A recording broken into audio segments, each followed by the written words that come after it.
সুচিকিৎসা, রাষ্ট্রীয় স্বীকৃতি, স্বাস্থ্য কার্ড, পুনর্বাসন ও ক্ষতিপূরণের দাবিতে রাজধানীর জাতীয় অর্থোপেডিক হাসপাতাল ও পুনর্বাসন কেন্দ্র এবং জাতীয় চক্ষু বিজ্ঞান হাসপাতালে চিকিৎসাধীন জুলাই আন্দোলনে আহত অনেকে দ্বিতীয় দিনের মতো সড়ক অবরোধ করেন। রোববার বেলা 11:30টায় শ্যামলীর শিশু মেলা সড়ক অবরোধ করে দাবি আদায়ে বিভিন্ন স্লোগান দিতে থাকেন আহতরা। দীর্ঘ সময় সড়ক অবরোধের পরও সরকারের পক্ষ থেকে কোনো প্রতিনিধি না আসায় তারা অবরোধ ভেঙে প্রধান উপদেষ্টার বাসভবন অভিমুখে যাত্রা করেন। এ সময় হোটেল ইন্টারকন্টিনেন্টালের সামনে পুলিশ ব্যারিকেড দিয়ে বাধা দিলে আহতরা সেখানেই অবস্থান নেন। স্লোগানে স্লোগানে প্রকম্পিত করেন রাজপথ। এ সময় আহতরা বলেন, বারবার উন্নত চিকিৎসার আশ্বাস দেয়া হলেও নেই অগ্রগতি। কয়েক দফায় স্বাস্থ্য কার্ড, ক্ষতিপূরণ ও স্বীকৃতি দেওয়ার কথা বললেও এখনো কোনো কিছুই পায়নি বলে অভিযোগ করেন আহতরা।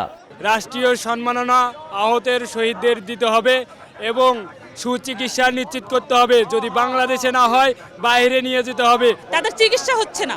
আজকে আমরা আজকে কেন রাজপথে?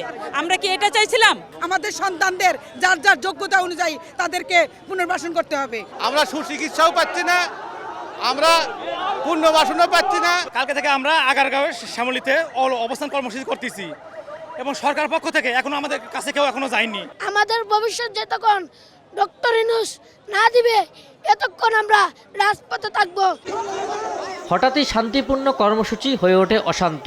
আহতদের দুই পক্ষের দ্বন্দ্বে কিছু সময়ের জন্য উত্তপ্ত হয়ে ওঠে পরিস্থিতি। হুটহাট সালমানের লোক তর্ক বিতর্ক করে, মানে ওদের পূর্ব পরিকল্পনা যে আমরা স্বীকৃতি নিব না। আমরা কোনো আন্দোলন অথবা কোনো মারামারি, কোনো ঝগড়ার জন্য আসিনি। আমরা এসে শুধু দাবি জানাবো, অথবা আমাদের দাবি মানবেন, না মানলে আমরার পথ আমরা বেছে নিব।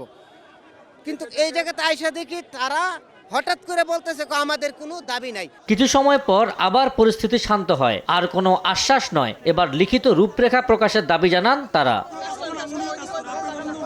আবু সাইদ নিশান, সময় সংবাদ, ঢাকা।